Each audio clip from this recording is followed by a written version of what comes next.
Hello, this is Angelia, and you are listening to or watching the podcast Why You Do What You Do. The podcast talks about human development and psychology to try and help you figure out maybe a little bit more about why you do what you do. And last time we left off talking about positive and negative influences of peer relations. That means relationships you have with your friends and the other kids at school or the people at work, your peers. So we're going to take up there again. Pre-adolescent children are especially susceptible to pressure to conform because they want to fit in. We all want to fit in. And so, these preteens are, really kind of very susceptible to peer pressure. You might go back to thinking about when you were 10, 11, 12. Yeah. And this pressure may change a troublesome child into a delinquent one. Because again, they want to fit in, and if they're hanging around with delinquent children, then it's more likely that they're going to become a delinquent child. Of course, some degree of conformity to group standards is healthy, because we live in a society, and we have to be able to get along with people in the society. So learning to conform a certain amount, you should still get to be an individual, is healthy because you learn how to get along with other people. It is unhealthy when it becomes destructive or prompts people to act against their own better judgment. Like, the old saying, and, we've all heard this one. If your friends jumped off a bridge, would you do it too? There's got to be some judgment in there. You've got to be able to think for yourself. And not follow other people into bad situations or danger. Another negative influence of the peer group may be a tendency to reinforce prejudice, because you learn what you live. And if you're hanging around people like that, chances are, then you're going to pick that up. Unfavorable attitudes towards outsiders, especially members of certain racial or ethnic groups, and that's not good. You should never teach a child to be prejudiced. You're ignorant if you do. Sorry. But we're all people. We're all human beings living on this earth. We're all in the same boat. And, if you trace it back to the beginning of time, we were all in the same situation. The racial problems that people label people with weren't even in existence back then when we all started out. So it's just a choice. It really is a choice. I know a lot of people of a lot of different races, and not all of them are this way, and in another race, not all of them are that way. So, it's just stereotypical stuff that ignorant people put out there because they don't like their kind for one reason or another. And usually it's because they grew up without those types of people around. They're not used to those types of people. And so they're standoffish. Or here in America, unfortunately, there's the whole, crap that dates back to the Civil War, which I don't even want to get into that discussion, but, it's just ignorant as crap. Broadening children's experience may lessen or eliminate prejudice. So yes, let your kids play with kids of other colors, other ethnicities, other religions, because that teaches them that we are all the same, and we all can play together and get along. We just have to choose to do so. The most effective programs get children from different groups to work together toward a common goal, such as on athletic teams. That if you're a team, then you're all in it together, and your job is to play together to win. Popularity. Let's talk about popularity. Popularity becomes more important in middle childhood. Children spend more time with other children, and peers' opinions greatly affect their self-esteem. So the kids are worried about what the friends think and what the other people think. If you can think back to middle and high school, that's certainly the case. Peer relationships in middle childhood are strong predictors of later adjustment. So If your kid's not getting along with the other kids, that's kind of a signal that there's a problem there, and maybe that needs to be addressed. School children whose peers like them are likely to be well adjusted as adolescents, because, they have friends and other people like them, and so they're not as, maladjusted, they're not loners, they don't have as many problems as the kids who do not have friends. Those who have trouble getting along with peers are more likely to develop psychological problems, drop out of school, or become delinquents. So there's a direct connection there.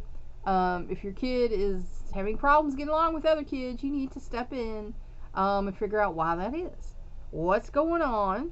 And if it's part of their personality, let's face it, there are some people who just, have a personality where they're just not easy to get along with, and you might have to talk to a professional. Popular children typically have good cognitive abilities, are high achievers, are good at solving social problems, help other children, and are assertive without being disruptive or aggressive. So people skills comes into play there. There are children who are born into big families and learn people skills. There are children who are only children and learn people skills from their parents. So, there are many ways to learn that. If you have a big family and you talk to a lot of adults, you might develop better people skills. If you are a child who's left alone a lot, not talked to, don't get out and, socialize much, then you might have a little harder time. But generally, if children are very selfish and very aggressive, it's because they haven't been socialized properly. And you need to get them out, socialize them, let the adults talk to them, and adults talk to them like they are on your level. We know they're not. And you don't, have to be, condescending to a child in order for them to understand you. You can talk to the child, they can understand you, and speak to them, as if you would speak to any other person. Don't talk down to them because they're a child. You can put things on their level. But when you're talking to a child, don't treat them like you're the all-knowing adult and they're just a dumb little kid who doesn't know anything. Talk to them, just like you're talking to anybody else, and, that will help them to develop some people skills. And teach them aggression is not the way you get your way. That's the way you get punished. They are trustworthy, loyal, and self-disclosing, and provide emotional support. So, trustworthy. That's something you have to build in your kids, is trust. You can give them a little bit of responsibility and expect that they need to take care of that, because they do. And like I said, we had the chore chart. You got the tallies, you got the rewards or the punishments based on whatever you were doing. So, it's up to them. And you let them do their thing, because they learn that their actions have consequences. That you're not the boss, and you don't do things because they said so, because they don't learn anything that way. They don't learn anything that way. They just want to get out as soon as they can that way. But when you teach them that their actions shape their world, that's powerful. Because then they know, oh, well, if I slack off and I don't do things, then I don't have any money to spend at the end of the week. There's a direct relation there, isn't there? Because if you're not doing your job and you don't get to keep your job and you get fired, then you don't have any money to spend on anything, do you? So they learn that their own actions helps them, that it helps them to get what they want. So you need to instill some trust in them, let them make their own decisions to an extent. Now, certainly don't let them get in a dangerous situation or get hurt or anything like that. There's always someone, well, what about this? I hate when I'm talking to people trying to teach people something, and they come up with these inane, just ridiculous situations that they want to throw in there. Well, what about this? Well, of course, you don't mean that. We're talking about rational things. Of course you're going to protect your child, but we're talking about rational things. You got to give them some trust, and then they learn that they can be trusted, and they learn how to trust other people. Loyalty. This is a big thing in certain cultures, is that you are to be loyal to your family first, then your friends, people you work with, and on to your country. Loyalty is something that's important. There are people who are disloyal. We look at the divorce rates and see that, here in America, people have a problem being loyal to their spouse, clearly. So loyalty is something important that you need to teach your child. That loyalty is important. It makes them, be a person that another person could trust. And self-disclosing. Now, there are people in my family who are antisocial, and they don't believe in that. They self-disclosing. Oh no, you don't tell nothing about yourself. Somebody could use that against you. Well, in theory, that's true, I guess. But, if you're living above board, there's really nothing for them to use against you, and why? But now there are people out there who are criminals. They want your personal information for, to rip you off or whatever. But when you're trying to make friends or talking with people, self-disclosing is a way to connect, and, there's a lot of connection there when you're talking to somebody and like, oh, really, I like that too, or, whatever. And that's how you make friends.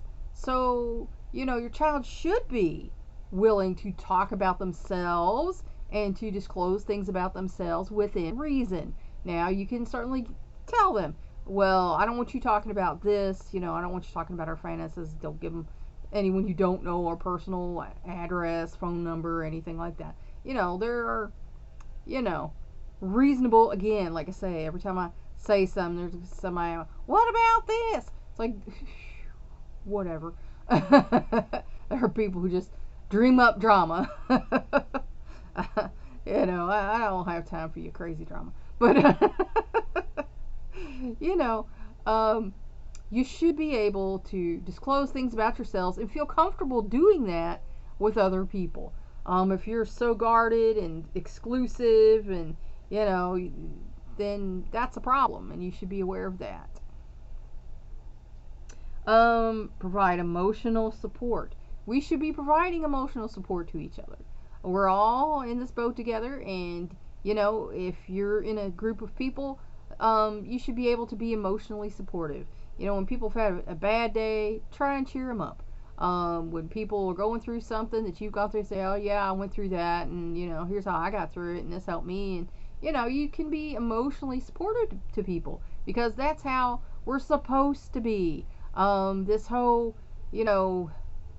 mean attitude that has developed, in this country, where you kind of do unto others before they do unto you, and screw everybody else. I'm going to get in my life and do what I want to do. And that's terrible. That's terrible. That is undermining our society, because as a society, we should be there to emotionally support each other. That forms connections. That forms strength. If everyone else is undercutting everyone else, then you have a nation full of individuals. And, to pull off one of their, things that they like to talk about, united we stand, divided we fall. And if you're only out for yourself, then you are divided. You're separate from everyone else. So you cannot have a strong union if it's just all about you in any way. You can't have good friendships, you can't have a good marriage, can't have good relationships with society as a whole if it's just all about you. So providing emotional support to others is a way that you can show that you give a crap about other people and they're not just all about you.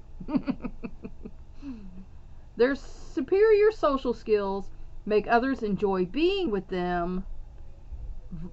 Whoa. Yes. Okay. There should be a period there, but there's not. So, okay. But yes, we all enjoy being with people. Buzz off, bug. Name of Jesus. Uh, that are nice to us, that are emotionally supportive to us, that we feel like we can trust and they're loyal to us. Of course, we enjoy being with these people because they make it enjoyable.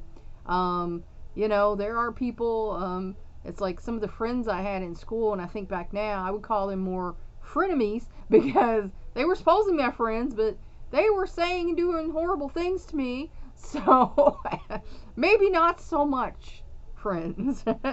But I grew up in a situation where I was not being treated with any respect or dignity. So that had become acceptable in my life. So I accepted people who were saying mean things about me or to me and doing mean things to me because to me that was acceptable because I had to put up with that, at home. So, there's a detriment there when you're being emotionally abusive to your child. However, this picture is not universally true because there are people that you might find too friendly, too gregarious. I've known some people they're just too much for me. They're too much because especially the touchy-feely kind. They want to cling to you, they want to touch you, they want to be in your face. And it's like, yeah, I can tell you had onions on your sandwich for lunch. But, you know, um, there are people who even I find, and I'm a pretty friendly person. I made friends easily, and I was a good friend to people. When I could be now, there have been people who said things to me like, "You weren't there, and you didn't."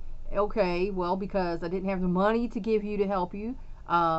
I didn't have a vehicle to get in the car and go, do this or that for you or take. People have limitations. If you're so clingy to someone that they are your, be all end all. I had one person, and they were just so clingy to these, like, I want to be your best friend, and they were like mean to my other friends and saying I'm her best friend and stuff like that. It's like, you got a problem. You need to get a life because you can't do that to people. That is socially awkward, and it makes people uncomfortable. I mean, we can have a great discussion, and I have friends that I don't see all that often. I might not see you 10, 20 years, but when I do see you, we take right back up where we left off 10, 20 years ago, and that's how it should be. That's how a friendship is. It's supposed to be a mutual thing, and you don't force yourself on other people, because when you do that, then that's very off-putting. And if you're yelling at someone that they weren't a good enough friend to you because they didn't do this or that, that might be some of your own issues you need to work through. But that's usually indicative that there could be a problem. Because no one can be your life. They can be a part of your life, but they can't be your life. You're supposed to be living your life, and if you're projecting that onto someone else, then that's a problem. I'll say it again. Other people, can be a part of your life, but they cannot be your life. And that goes for spousal relationships and anything else. And there are some family relationship I've met where there's a person and their mother or father or whatever is their life, and it can't be that way. People can be a part of your life, but they can't be your life. Some aggressive or antisocial boys are among the most popular in the classroom, suggesting that criteria for popularities vary. And that's because the boys look up to the toughest, coolest boy. That goes back to the whole, you look in the animal kingdom, you have an alpha male, and the other males look up to him, and they, kind of cower to him, and, unless they want to challenge him for dominance, but most of the time they don't, and they accept him as the alpha. And human males kind of do this too. There are the males they look up to, and the man's man, that guys talk about, and they kind of have that ideal in their mind. So a kind of a bad boy might be the most popular guy in the classroom.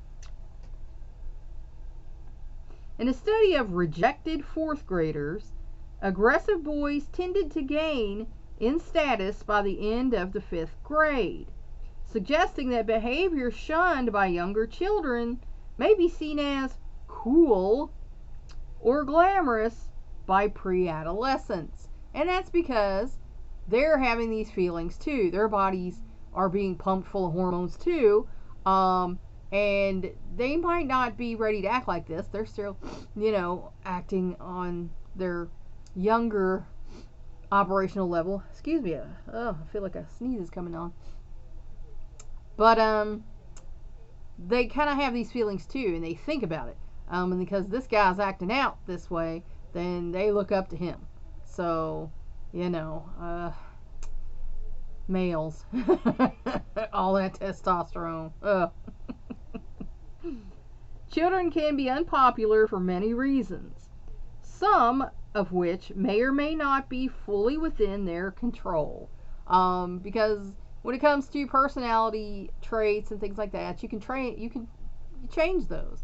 But it might be a way they look, a way they act, or something like that they can't control. And that's when the parents or the teachers need to step in and say, hey, don't make fun of so and so for that. They can't control that. That's mean. Because you can't be afraid to say that to a kid. And there's so much, we can't talk to other people's kids like that. BS. I went down the street to a grandma's house who was raising, some kids, and I said, hey, your kid hit my kid coming off the bus. That's mean. I'm not having it. I saw it. If he's going to do that to my kid, I don't want them to be friends. And she made him apologize, and he said, well, I didn't think about hurting him. I was just playing, but again, that's too much aggression for my liking. So, there's no reason. There's enough kids in the world where, my kid don't have to get hit on, by a friend to have a friend. That's the way I feel about that. While some unpopular children are aggressive, some are hyperactive and inattentive, and some are withdrawn. Now, I had a problem with aggressive kids. I had a problem with bullies. I didn't like them. Because I felt like I grew up with quite a few. So, I tended to get in fights with bullies. And in middle school, I was kind of known for, I had some friends. They were quiet and nice girls. And they would get picked on. And I would come up to the bully and say, you leave them alone, you're going to have to deal with me. If you want to fight me, let's go. But, you're going to leave them alone. Of course, you can tell I had some issues in middle childhood. But I would say, you leave my friend alone, you're going to have to fight me. Because I didn't like bullies. I didn't like people who picked on other people, and I had a serious problem with them. So, I was always taught you stand up to a bully and they'll leave you alone. So, if my friend wasn't going to stand up, I'd step in their place and say, hey, you leave my friend alone or you're going to have to deal with me. And if they said they want to deal with me, then we dealt with each other. And I'm just going to put it this way, is I never lost a fight for real. I've walked away from them, but I never lost one I got into. Some are hyperactive. Well, I had a kid who was hyperactive. He was kind of all over the place. I went in the classrooms and observed, and we had some interventions. But, he was impulsive, so like if a kid pushed him, he would push him. And in kindergarten, unfortunately, the discussion was, how he was going to get people for doing things to him. And my teacher that year said, he's getting a reputation as the I'm going to get you kid because anytime anybody does something or says something to him, he says, I'm going to get you. And, you know, that wasn't good. So there were some interventions. And some are, you know, just withdrawn. In probably, I guess, first through third grade, I was very withdrawn. I did not like interacting with people because, you know, I didn't feel like that was comfortable for me. I did not trust other people. I felt like they were going to be mean to me because so many other people had been mean to me. And so I really didn't have any friends till I was like 9 years old because I didn't trust other people. And then as I got older, there were still times where I didn't trust other people. And usually it was after another, you know, traumatic event, and I would, you know, distance myself from other people because I didn't trust them. And that's a shame, but, you know, it happens. Others act silly and are immature, and I have a problem with some of those people. There's a guy who I kind of liked in ninth grade, but I got over that pretty quick because he was very immature and said mean things to me and about me, and so I was like, oh, okay, well, I'll see how you really are now, so forget you. But, you know, these guys that play practical jokes on people and, you know, do mean things to people that they think is funny. I've heard a person say, oh, well, we don't think about it as being mean, we just think it's funny. I don't see anything funny about being mean to other people. You know, I think that is just mean. Just my opinion on that. Anxious. And there are kids who are anxious and nervous. We all remember, you know, nervous little kids. There was this one kid on the bus. He was like a nervous little kid, and other kids were picking on him. And my husband, you know, was in high school at the time, and he stepped in and he said, hey, I'm tired of this crap. That's my little brother. You leave him alone. And then the kid sat with him every day. And then the other kids finally found out that it wasn't really his little brother. And then later on, you know, he might have got picked on. I don't know. Because my husband graduated, and I didn't find out anything about that. But some kids are just nervous. They're anxious. They're not having a great life. They're not having a great time at home. And so teach your kids to be a friend to those kids. Not to pick on those kids, make fun of those kids. Teach your kids that there are some people who are having a hard time. You know? They're having a hard time at home. You don't know what's going on. Be a friend to those kids. Don't single them out. Don't bully them. Be a friend. Or uncertain. There are kids who their self-esteem is low. They're not sure if they're worthy of being a friend to anyone or not. Like I said, teach your kids, be friends with people. You know, that quiet kid in the corner, he might just be unsure if he has anything to offer, you know, to be a friend, because he might be having a great time at home. He might have low self-esteem because of the way he's being treated. They are often insensitive to other children's feelings and do not adapt well to new situations. And there are people like that who are very insensitive to others' feelings. I've heard people saying, you know, mean stuff. There was a group of girls at a restaurant we went to one day, and I was like, oh, well, it don't matter what she wants. She ain't important. She just the fifth wheel or whatever. And I'm like, rude bitch. Excuse my French. But, you know, if you're insensitive to other people, you got a problem. There's a problem with you where you feel insecure and you feel like you need to treat other people this way to feel superior. You know, you have a maladaptive behavior. So, you know, be aware that other people have feelings. You know, they do. And if you're being mean to them and insensitive to them, they're not going to like you so much. You know, if you're in a situation where you have to be around a person or whatever, they're probably cutting you a break. But they probably are not like your biggest fan if you're being insensitive to them. Some show undue interest in being with groups of the other sex. And we all know there were in school boys who want to hang around the girls all the time, or girls who want to hang around the boys all the time. And sometimes that can be a problem because sometimes they are predatory and looking for, you know, relationships that they think will fulfill them in some kind of way. Now, not all, but some of these people were sexually abused, and so they are attracted to the sex that they're interested in because they're trying to have a good relationship, not the bad one that caused them trauma, but a good relationship with people of that sex, and it can be, homosexual too. So they're looking to form bonds with the sex that hurt them. And they're going to have some problems later on, but certainly not all of those situations. Some of them just might like, to chase the girls or chase the boys. But, if